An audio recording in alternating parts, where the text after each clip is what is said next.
Good afternoon, everyone, and welcome to Grand Rounds. My name's Tom Fordman. I'm the chair and organiser of Grand Rounds. We used to do Grand Rounds in the NHS Lecture Theatre every week before COVID, and then we had a bit of a brief hiatus whilst we saved the world, and then we came back exclusively on Zoom. And that's been a really positive change to Grand Rounds to allow people remotely to join in, and we've got a good YouTube following. But occasionally we come back into real life with a real life audience, and I can tell you here in the Wolfson Lecture Theatre, it is standing room only.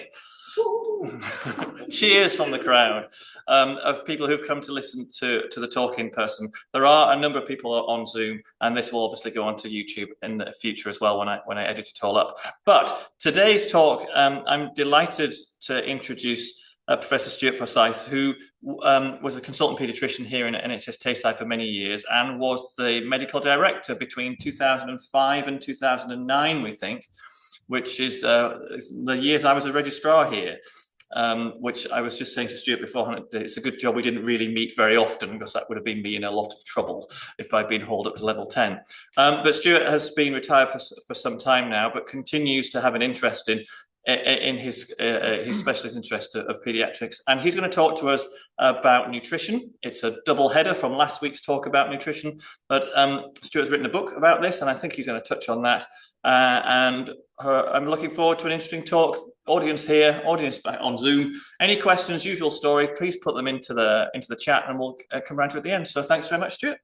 Okay, well, thanks, Tom, for inviting me to come along today. It's interesting, and I'm sure I'll enjoy giving this talk at my old stomping ground here. What I'm going to talk about is infant and young child nutrition policy. This is an issue which is strong in controversy and weak on consensus, and it's been a problem that's been around for actually decades.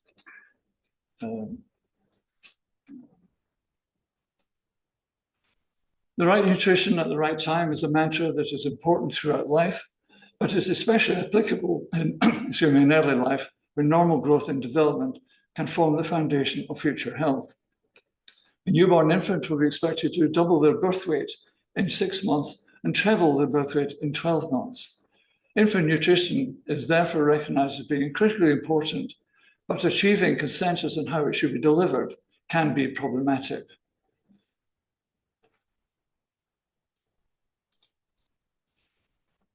There are many disciplines involved in determining optimal nutrition in early life, you can see. And this is part of the problem. So many people have got so many views on infant nutrition. We have scientists, health professionals, parents, of course, are very involved, and quite rightly so. Policymakers, interest groups, and there are many very active interest groups in relation to infant feeding, particularly in breastfeeding. And we have governments, and also we have global institutions. There's probably few areas of public health that are so closely involved with global institutions.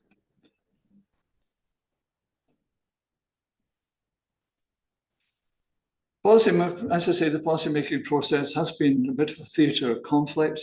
For example, there are philosophical differences in practice of infant feeding, which range from idealism to realism. There's acrimony and mistrust that is deeply embedded between some stakeholders. And the key division is between the WHO and the infant formula industry. Parents and health professionals tend to occupy the middle ground on this issue, although they do tend to also get caught in the crossfire.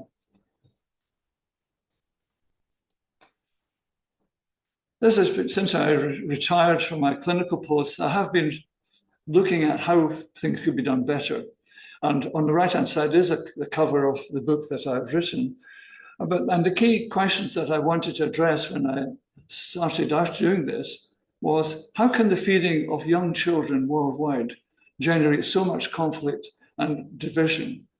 And the second question, which is equally important, is why has this situation been allowed to continue for so many decades? There are some factors which have contributed to this which stand out.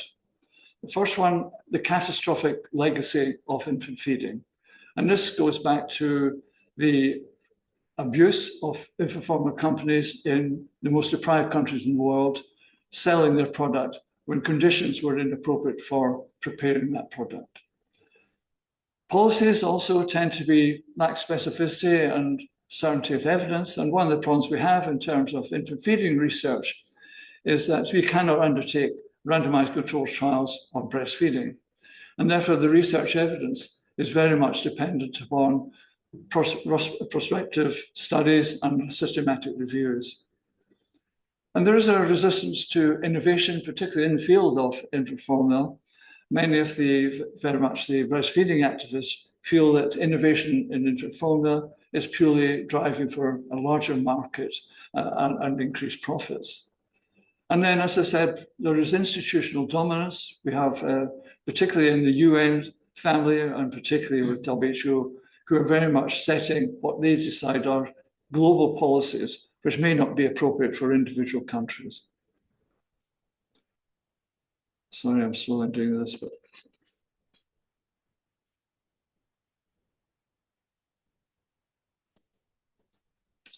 The legacy effects, I say, have been dominant from back in the 1960s and 1970s, when infant formula companies aggressively marketed products in the most deprived countries worldwide.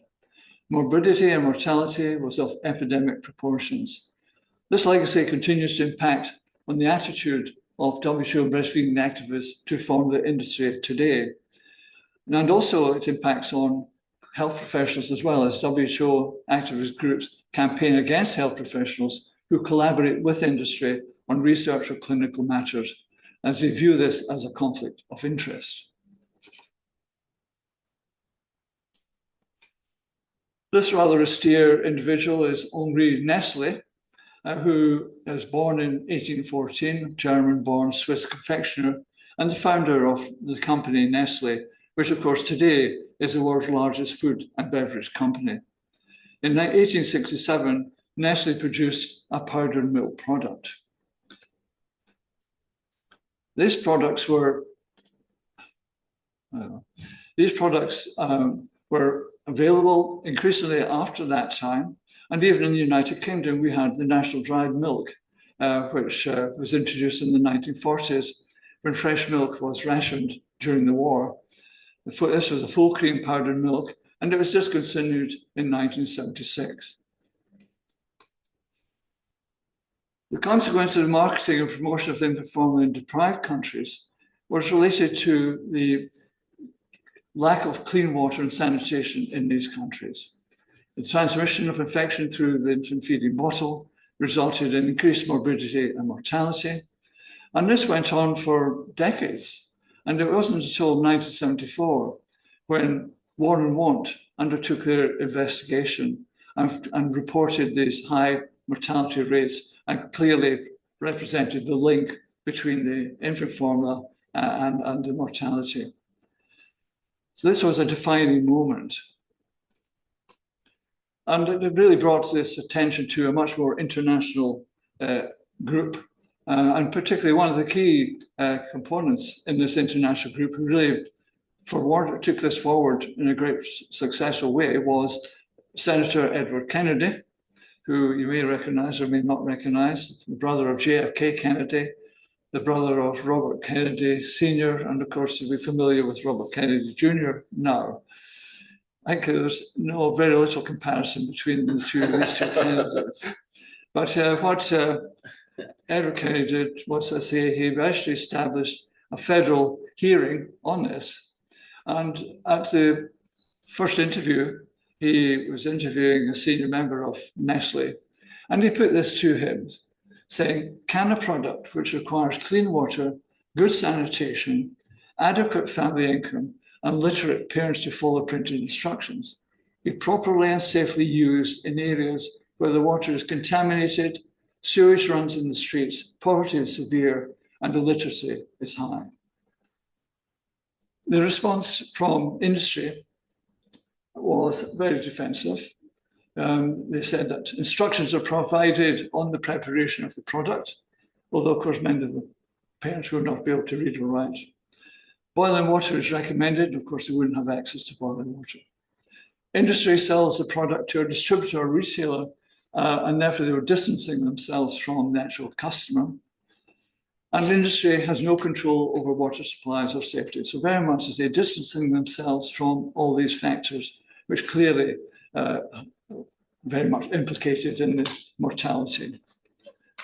However, this did mean, again, raise the publicity regarding the issue.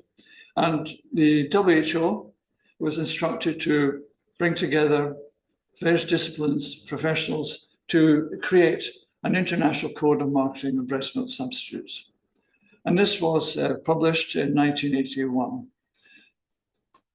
The code has 11 articles. It addresses the roles of governments, industry, health services, health professionals, and parents.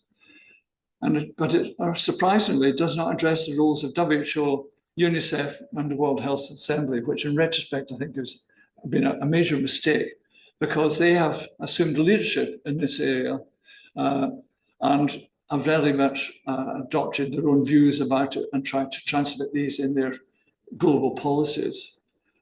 The actual compliance with the code remains poor, and it has not been independently reviewed since it was published in 1981. So it's very much a historical document. Infant feeding policies do need to be sensitive and specific. I say WHO have been very much involved in the policy making, but they have adopted a global policy approach so that infant feeding policies are very much global, one size fits all. Whereas, of course, there is great diversity of living circumstances across the globe. And we've already discussed the disadvantages in the most deprived area, but with the lack of all of these non-nutritive factors. But when the people are now questioning current policy by saying, well, actually, all of these have been addressed. So what should be the policy today?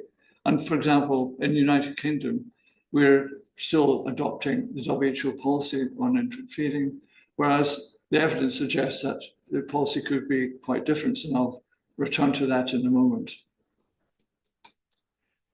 It was back in 1986 which this paper by Howard Buckner was published, Studies of Breastfeeding Infections, How Good is the Evidence?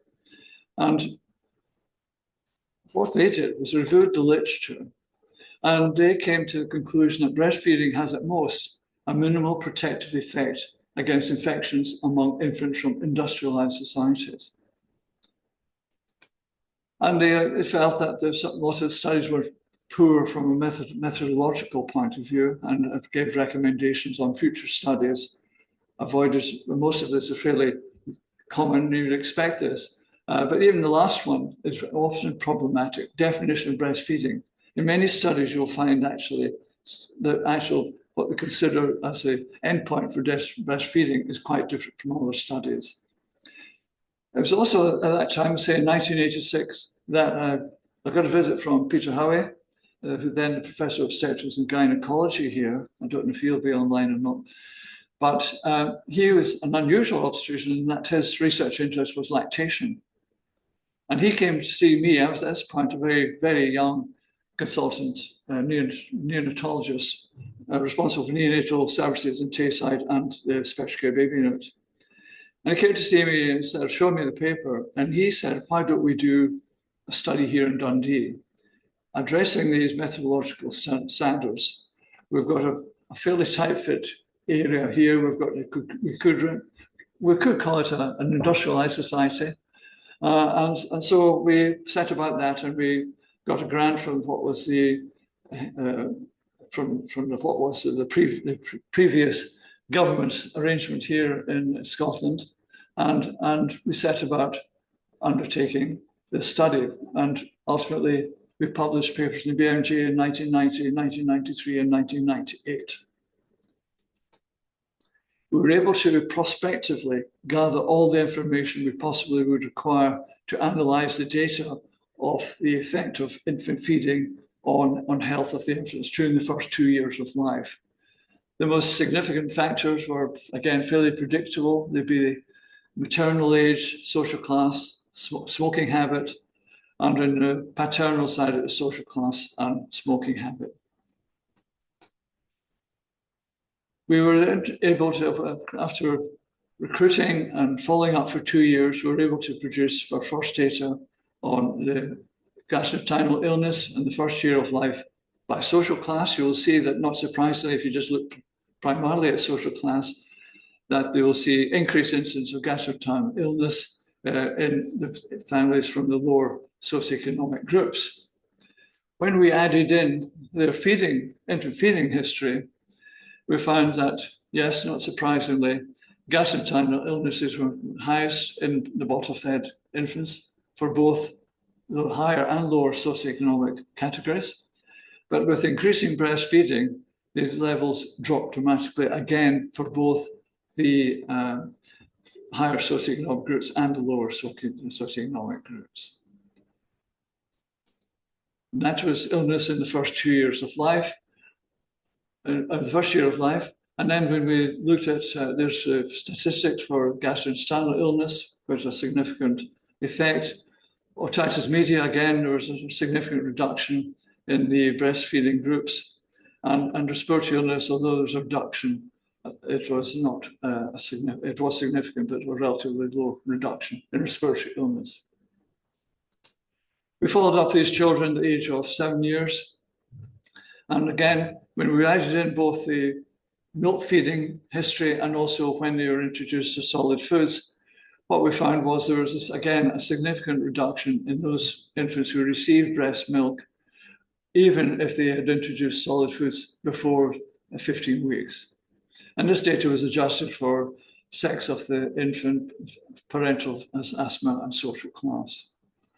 And another interesting finding at 7 years was when we looked at blood pressure, that we again found that the blood pressure was lower at the age of 7 years in children who received breastfeeding for more than 7 weeks, for more than 12 weeks. And this, as you can see, affected both the higher and the lower socioeconomic groups. That was, last paper was 1998. Shortly after that, the WHO were looking at developing a new global strategy for infant and child feeding. And they, as part of their consultation process, they visited 7 countries, I think that's one, that had been undertaking research. And they came to see us in Scotland in September 2000. When we met them in Stirling, we presented our data. Peter Howe and myself presented our data. And our advice to WHO was policy should be led by the evidence. Our evidence relates to medium and high income communities. Exclusive or predominant breastfeeding for 4 to 6 months and continuing to breastfeed for the first year was our recommendation. And we very much warned them against overreaching targets because they will have a negative effect. WHO eventually published their strategy in 2003, of which their key recommendations were exclusive breastfeeding for 6 months and continuing breastfeeding for 2 years or beyond. So clearly we didn't put them in the right direction, because subsequently that has been the 2 years and beyond has been the policy, and that's been what they've been measuring performance against, etc. Just recently, more recently, in 2023, WHO commissioned a systematic review which reported no significant additional health benefits for the infant or for the mother from breastfeeding beyond 12 months. Just at that time, the UK Scientific Advisory Committee for Nutrition that advises the United Kingdom government reached a similar conclusion when they stated that they could not find sufficient evidence to indicate that breastfeeding should continue into the 2nd year of life. Despite that, WHO have reaffirmed their view that breastfeeding for 2 years or beyond remains a strong, not even a weak or one, a strong WHO global recommendation, despite being graded as very low certainty. UK government has not altered their current policy statement that breastfeeding should be for 2 years or beyond.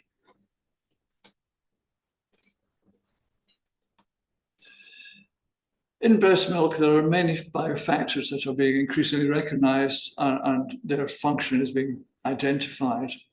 We have lactoferrin, lysozymes, cytokines, etc.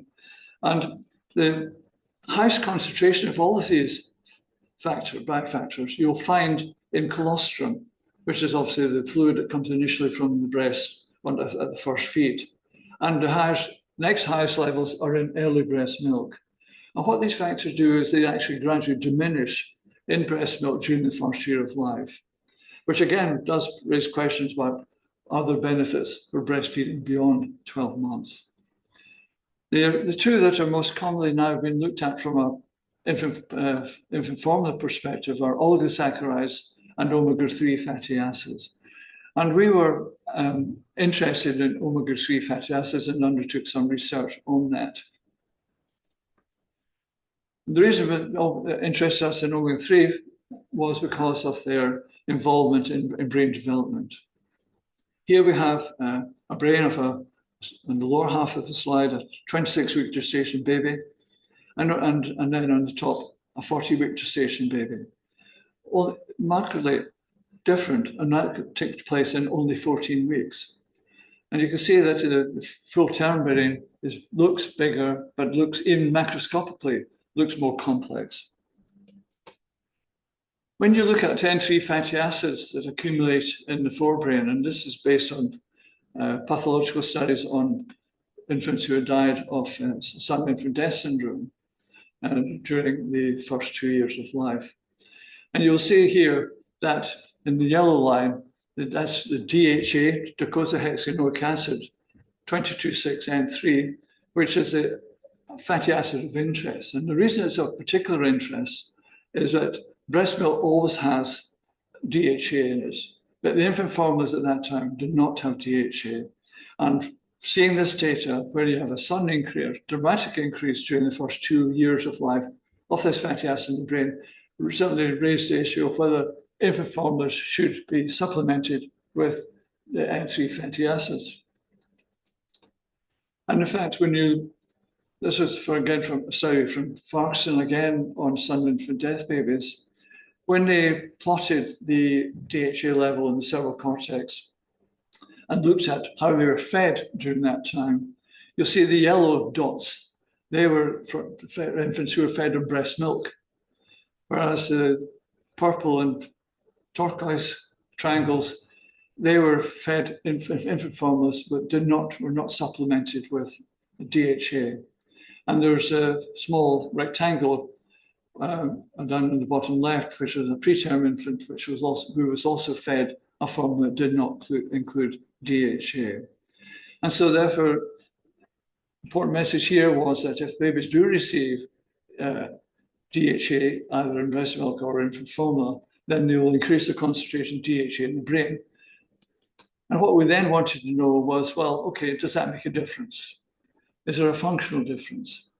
And at that point, I met up with Peter Willits, who's a developmental psychologist at that time in the University Department of Psychology here at the university, who had been developing assessments for measuring cognitive development in one-year-old babies. In fact, he talked more about executive functioning of one-year-old babies, which is difficult to get a handle on. And in fact, so he had studies, and he had looked at this method of problem solving, and we therefore decided we should try this and looking at, see if it provided a difference in terms of infants who receive a formula with DHA or receive a formula without DHA. So this was a randomized controlled study, which it was in collaboration with a company because they had to provide the formulas and the formula, let's say specifically one with DHA and one without DHA, but otherwise the formulas being identical. And so they were mothers who were chosen not to breastfeed, were recruited to this study and randomized to a formula which they didn't know which one they got. We didn't know which one they got, and also the staff, the psychologists who were undertaking the assessments didn't know which formula the infant received. And so this three-step problem, which I'll show you here, that was to remove, first of all, the child was allowed to play with a toy, which the toy was then taken away and put under the yellow cloth. The child knew that the toy was there. and was obviously keen to get it back. But to do that, there were 3 steps for the child to do that. One was to remove this block which was in front of him. Second, he couldn't reach the toy from where he was, and he had to pull the orange cloth forward to him. And then when he did that, he was able to reach the yellow cloth, take that off, and get the toy. 3-step task. I'll show you. This is all these assessments were videoed and scored. Come in, and were scored appropriately. And so this is the first step where we've got knows the toys where it is. You can see it's focusing. You can almost see his frontal lobe is glistening with activity there. And so it does the first thing. Step was remove the block. Now he's looking, seeing that he cannot reach the toy he's trying to achieve, and he's therefore looking very much at the cloth that is sitting there and pulls it towards him. Then he takes the cloth off the top, sees the toys, and achieves the toy. 3-step task. These are monitored, as I said. They're then separately scored. And when we looked at the results, when all the studies were all finished and we unveiled who got which formula, we found that looking at the entire problem, there's a significant difference between the babies infants who received the DHA as compared to those who were controls and did not receive the DHA. There was no statistical difference between barrier 1 and the cloth in the second stage. But then there was a highly significant difference when it came to the final part of the test. And this is explained by the fact that holding on to the various steps is a test of your executive function. And you've therefore wanting to hold on to the step 1, step 2, so you can actually solve step 3. It's a bit like when you get old like me and you decide you're going to go upstairs to get something. You walk up the stairs, and by the time you reach the top of the stairs, you've forgotten what you're going up for. So, so maybe I do take DHA as well. But so anyway, so this was published in the Lancet in 1998.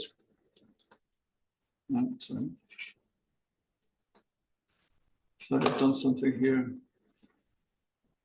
You just close that little window, press the X on top. Unclear how you managed it, but I can fix it. Just get rid of that.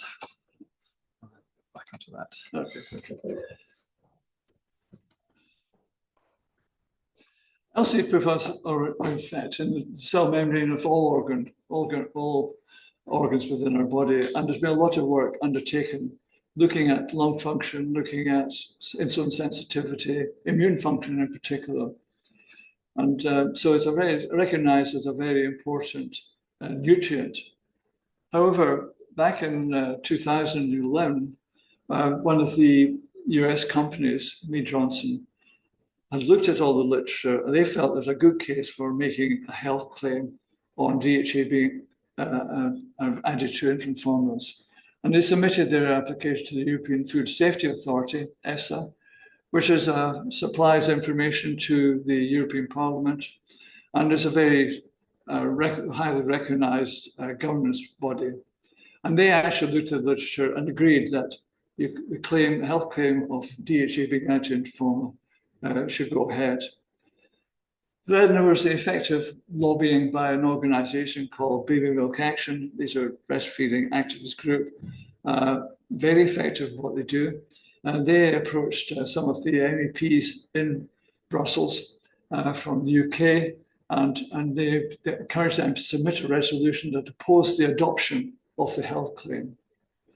And they were successful in that. And it went there, so therefore the health claim then went to what was called the European Parliament's Committee on Environment, Public Health and Food Safety on the 16th of March. And what they did was that they said, well, actually, we think they should go to the full European Parliament. And so that did happen on the 6th of April. And actually, the Parliament voted in favour of DHA being added to infant formula. But of course, they then voted all right through political party lines. And so you had the UK Conservative MP saying that denying mothers to make these decisions an example of the overbearing EU nanny state. And then we had the UK socialist MEP commenting that what is in the best interest of a multinational marketing department might not be in the best interest of parents. WHO, who were not directly involved but wanted to give their opinion, said that they actually did not agree with the process or the outcome. But today, DHA is now being accepted as a constituent of infant formula, but it is optional and not compulsory. So I think this shows where institutions can get involved in probably matters that they don't have any knowledge. And the idea of MEPs sitting deciding whether we should put DHA in infant formula seems to me not the best way forward. Institutions, in fact, probably should listen more to parents. And these parents are often who are not in activist groups can find themselves a bit isolated and out of the loop. But when you speak to them, and any health professional involved in childcare will speak to parents every working day. And yeah, it's a really important exchange of information that takes place then. And parents, they question the validity of the WHO commitment to a global one-size-fits-all infant feeding policy. And they expect the policy to reflect individual needs and family circumstances, which again, cannot be achieved through global policy.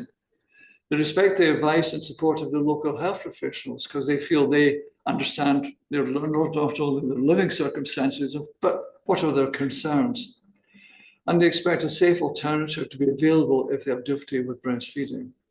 And finally, they have expressed that they want their voices to be heard. So what we have seen is, I started off saying there was controversy and lack of consensus, and I think that's true.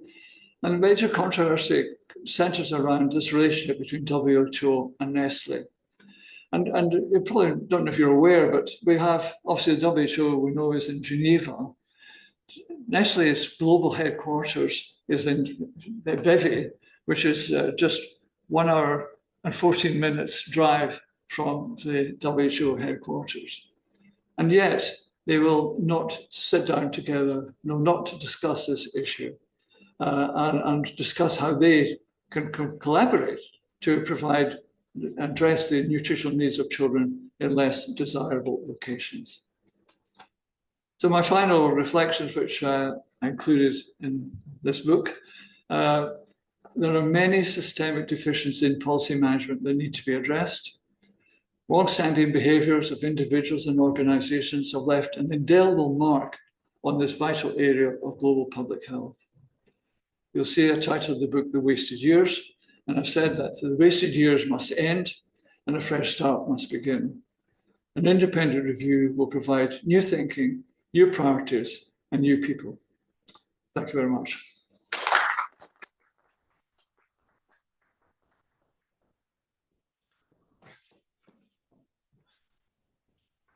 Zoom, I can just sit in my chair and do all this. Up and down like it's different. Right, let's stop all that. Let's get back to this. There's the few comments of can the slides be shown online, but that's all fixed. So thank you very much. I mean, that's very interesting. And I think that fits in very nicely with last week's talk, which was about, I don't know if you tuned in, but it was about the challenges of breastfeeding in Gaza and other war-torn parts of the world. But I think you highlighted it's not just there, it's the whole. I mean, I was struck initially by your comments about literacy and the availability to have clean bits of kit and sterilisation and not everyone can just throw these things at bottles in the dishwasher or even thinks to do so. So any questions from the thronged audience? I think you just beat Chen by 2 nanoseconds. So. It's great to have you back speaking against you. I might have to give. I'm not sure which microphone it is. Oh, just go and I'll sort it in post. I love it's a very clever title of your book. So I was interested to know what the reaction of the book had since publication in terms of these organisations, in terms of whether you got any response, and whether some of the organisations and policies and focus in this area have been lost due to lots of other global issues, whether that's climate change or other things, that means there's fewer people trying to solve this problem now than maybe there were 20, 25 years ago. Okay, well, first of all, the book is actually based on... I'm going to bring you slightly this way, like a seasoned producer, so you can everyone can see you. Okay, thank you. The book is based on a number of papers I've published actually over the last 12 years, in fact, since I retired. Yeah. and so that I think for example, WHO were aware of this. They were definitely aware of the papers. I got some sort of feedback that I knew they were aware of that. And they've been pretty negative about it all.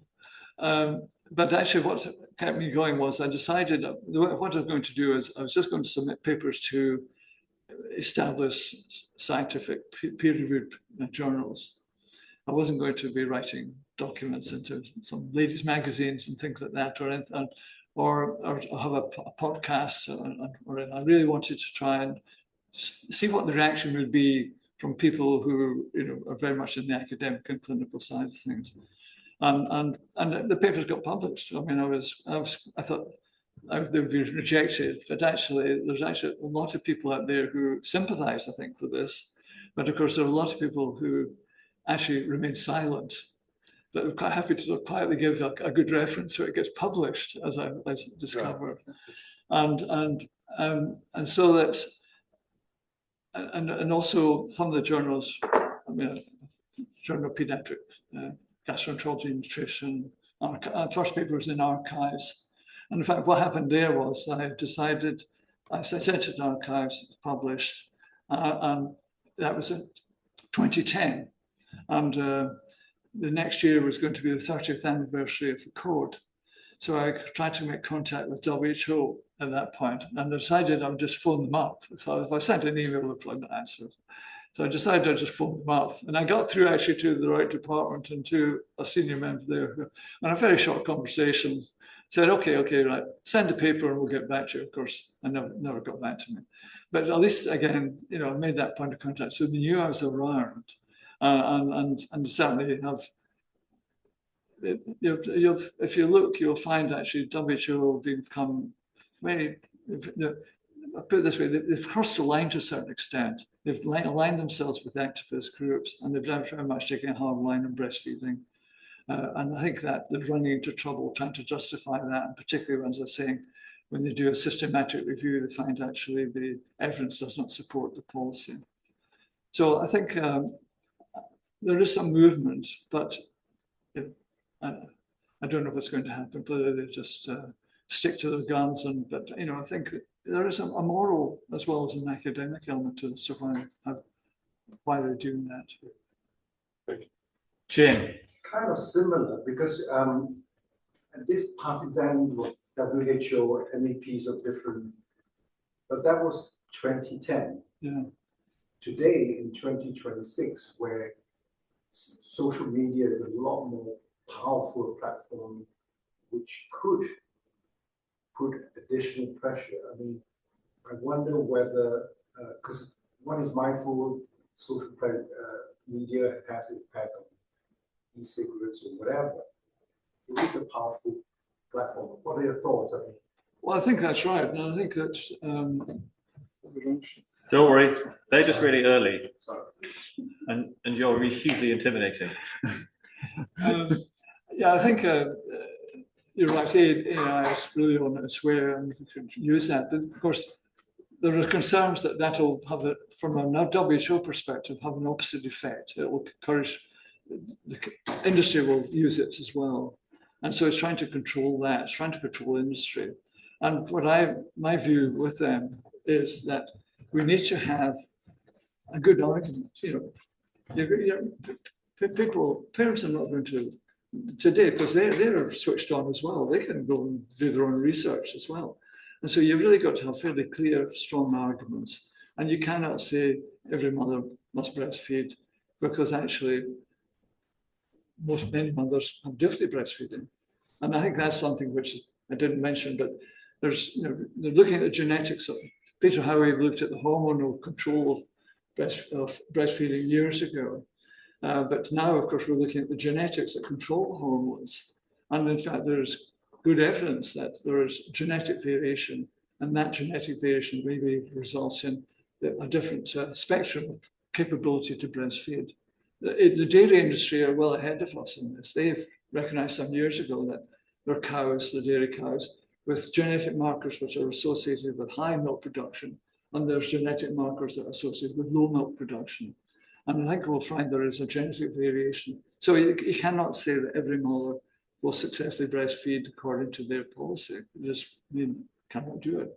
And there's a question, as I keep raising, we need to have justification for breastfeeding for 2 years or more. There's no questions online. Any other questions from the audience? Yeah, 2 more questions. Start with Richard. Well, maybe a kind of comment, I'm not sure. The WHO were actually almost anti-science in some of this area. So some of the work that came from London, from the EAT study, from Gideon Lack and Michael Perkin and colleagues, that showed that if you wean babies to allergenic foods whilst they're still being breastfed, then you reduce their subsequent risk of allergen development, which should be a big priority for all of us. And yet we're still sticking to this 6 months exclusive breastfeeding model. You know, I suppose it's just to ask your thoughts on that slightly different angle of things. Well, I think the research showing that, in fact, I think what work was done in peanuts, and the policy was don't expose a baby to peanuts for at least 3 years. And actually, this research said, well, actually 3 months might be better. 3 to 4 months, and I think that that's really important. And I'd agree entirely. We, in the Dundee infant feeding study, one of the 3 papers was on complementary feeding, and we didn't actually find, as long as they're receiving breast milk at that time, we did not find any adverse effects really from the complementary feeding. And so, exactly, I think that, and there's an argument going around concerned about increased food allergy.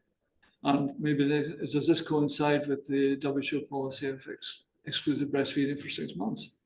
But yeah, I think that data that came from the London group, which was well received in the journals, and I think that is very interesting, and it should have an impact on policy at some point. I did my research 26 years ago on the associations between birth weight and blood pressure. And I hadn't been aware that breastfeeding was protective or was associated with lower blood pressure. Is that an isolated observation that you made in the Dundee study, or has that been borne out in There's been some, I mean, it fits with some of the epidemiological studies. There have been very few further studies looking at the direct effect in a randomized controlled trial. So that, and that's what we're needing. We're needing to see it confirmed again in a proper randomized control study perspective. It's obvious you're not going to get people doing these studies now. I think that's something which and also part of it's due to the controversy around infant feeding and whatever. A lot of the young researchers say this is a no-go area. We're going to spend 3 years doing a PhD, publish the paper, having gone through all the processes, and suddenly WHO or some breastfeeding activist group say, oh, well, you've got a conflict of interest. So I think but yeah, I haven't seen actually a large prospective study in recent years along the lines that we undertook. Okay, well, we've already had a couple of students try to break in to listen to their haematology lecture, so I think that's the key for us to finish. So thank you very much for coming in. Really appreciate your time. I think that tied in so nicely with the talk last week, and has generated questions, and there's lots of thanks you can see scrolling up on the Zoom window. It is nice to come back in person. I'd appreciate they've got a huge audience here, but it is nice to be in the lecture theatre again, and I hope that future speakers will take the option to speak here in the lecture theatre, and we can have a bigger audience as we go on.